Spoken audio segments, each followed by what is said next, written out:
Assalamualaikum. Perkenalkan, nama saya Sevia Putri Audina. Saya dari Prodi Otomasi Perkantoran Akademi Komunitas Main Indonesia. Di sini saya akan menjelaskan secara singkat tentang materi pergudangan.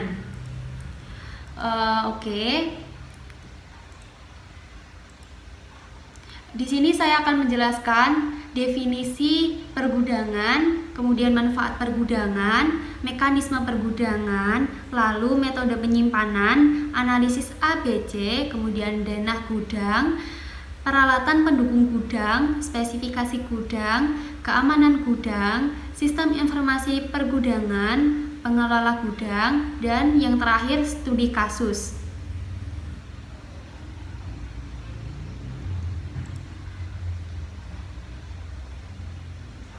Yang pertama, definisi. Definisi gudang adalah suatu tempat yang digunakan untuk menyimpan barang, baik yang berupa raw material, barang work in process, atau finished good. Kemudian, definisi pergudangan adalah segala upaya pengelolaan gudang yang meliputi penerimaan, penyimpanan, pemeliharaan, pendistribusian, pengendalian, dan pemusnahan, serta pelaporan logistik dan peralatan penanggulangan bencana agar kualitas dan kuantitas tetap terjamin. Kemudian yang kedua, manfaat pergudangan.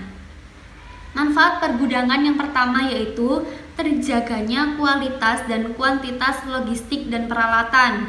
Yang kedua, tertatanya logistik dan peralatan. Yang ketiga, peningkatan pelayanan pendistribusian. Kemudian yang keempat, tersedianya data dan informasi yang lebih akurat, aktual, dan akuntabel. Yang kelima, kemudahan akses dalam pengendalian dan pengawasan. Dan yang terakhir, tertib administrasi. Kemudian, mekanisme pergudangan.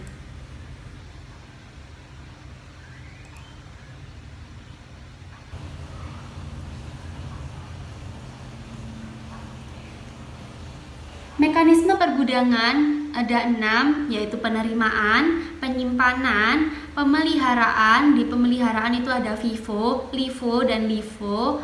FIFO adalah first in first out, kalau LIFO last in first out, kalau LEFO itu last expired date first out. Kemudian yang keempat, pendistribusian, yang kelima pengendalian, dan yang terakhir penghapusan. Kemudian metode penyimpanan di gudang ada 4, yaitu metode penyimpanan acak, metode penyimpanan tetap, metode class based storage, lalu metode share storage. Kemudian analisis ABC.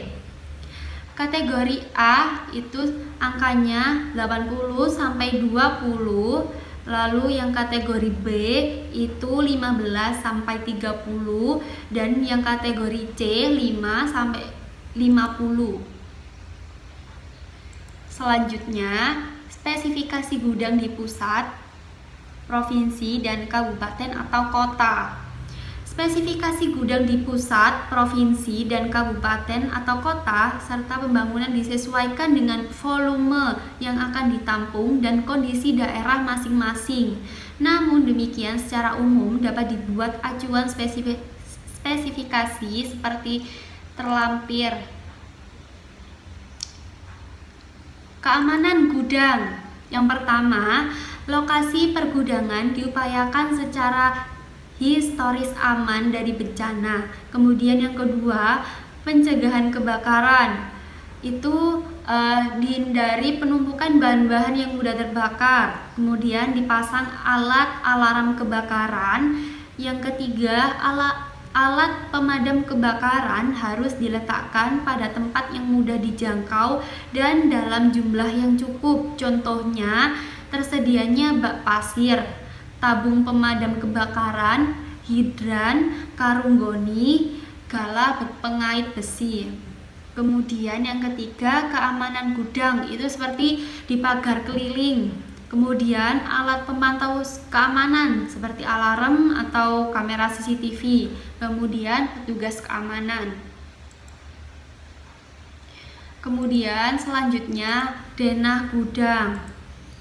Denah gudang ini faktor-faktor yang perlu dipertimbangkan dalam merancang tata letak gudang, yaitu gudang jangan disekat-sekat kecuali jika diperlukan. Perhatikan posisi dinding dan pintu untuk mempermudah gerak.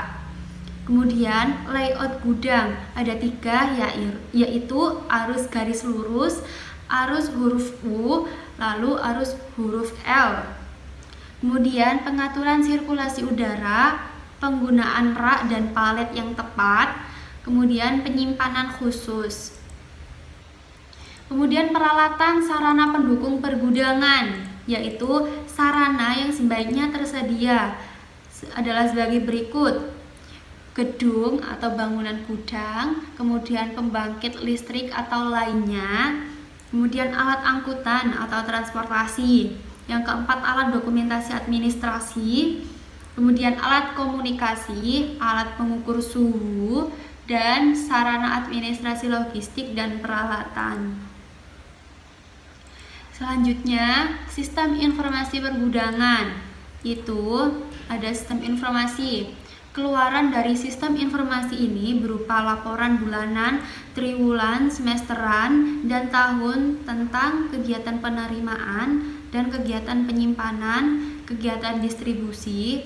Dan yang kedua, laporan mutasi dan peralatan di gudang. Yang ketiga, laporan pemeliharaan berkala bila diperlukan. Kemudian 4, dalam keadaan tanggap darurat. Laporan dilakukan dalam waktu yang lebih pendek sesuai dengan kebutuhan. Yang 5, stop of name dilakukan secara berkala. Kemudian monitoring dan evaluasi, yaitu pemantauan, supervisi, dan evaluasi. Selanjutnya, pengelola gudang.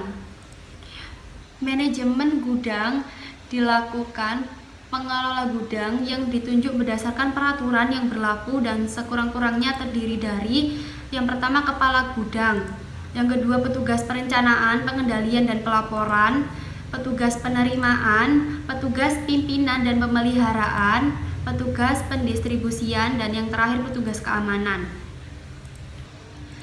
Studi kasus penerapan Warehouse Management System pada PT Uniplastindo Interbuana Bali.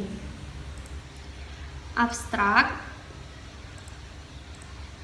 Warehouse Management System merupakan sistem aplikasi komputer berbasis database, yaitu menggunakan Microsoft Access, yang digunakan untuk meningkatkan efisiensi gudang dalam menjaga keakuratan data persediaan dengan melakukan pencatatan setiap transaksi dalam gudang. Penelitian dilakukan di PT Uniplastindo Interbuana Bali dengan simulasi penerapan Warehouse Management System.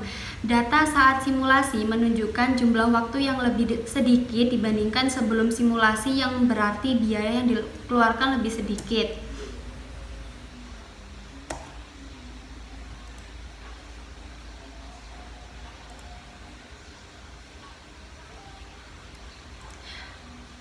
Rumusan masalah. Apakah Warehouse Management System yang diterapkan pada PT Uniplastindo Interbuana Bali dapat meningkatkan efisiensi biaya material handling? Metode penelitian.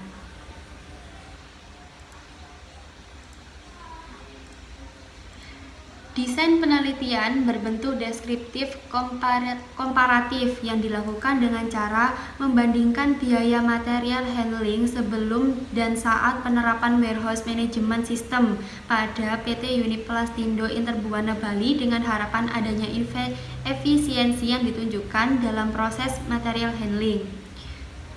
Untuk data kualitatif yang digunakan dalam penelitian ini adalah data yang diperoleh melalui wawancara dan observasi, yaitu seperti informasi mengenai gambaran umum perusahaan, jenis persediaan bahan baku, materi handling, dan sistem pergudangan yang diterapkan. Untuk observasi yang dilakukan yaitu terkaitnya dengan sistem pergudangan perusahaan, sistem persediaan, dan proses penyimpanan pengambilan produk di gudang. Selanjutnya, observasi terhadap data historis perusahaan yang mencakup jumlah produksi, jumlah penerimaan, dan pengeluaran barang di gudang.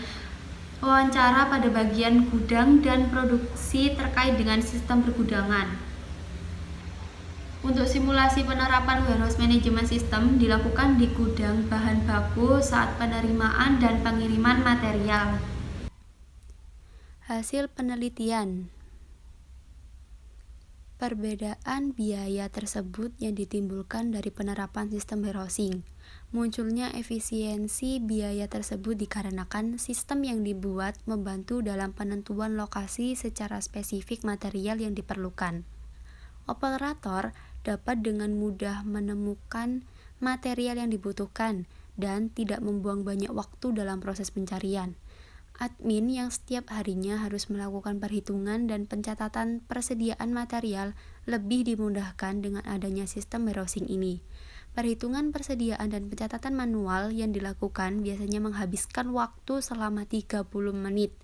Hal ini yang perlu dipertimbangkan oleh perusahaan adalah biaya pengadaan aplikasi. Jumlah besaran biaya yang diperlukan untuk pengadaan sistem adalah sebesar Rp500.000.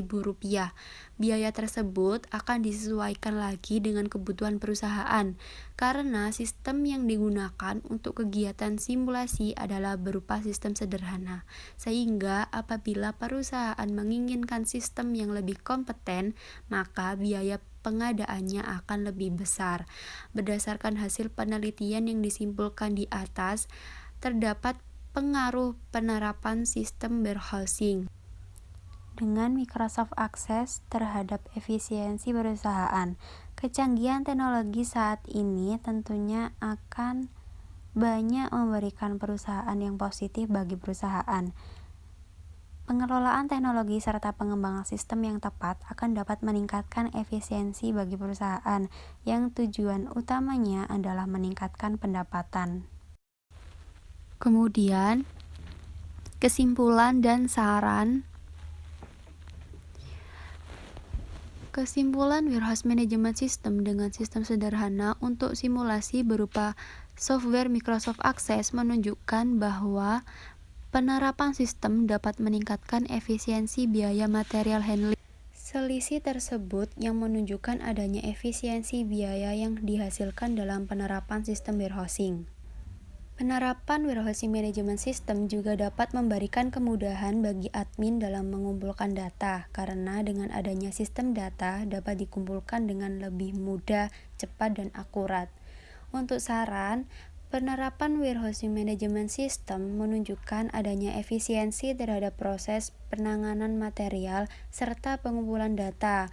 Oleh karena itu disarankan kepada perusahaan untuk dapat menerapkan sistem secara resmi.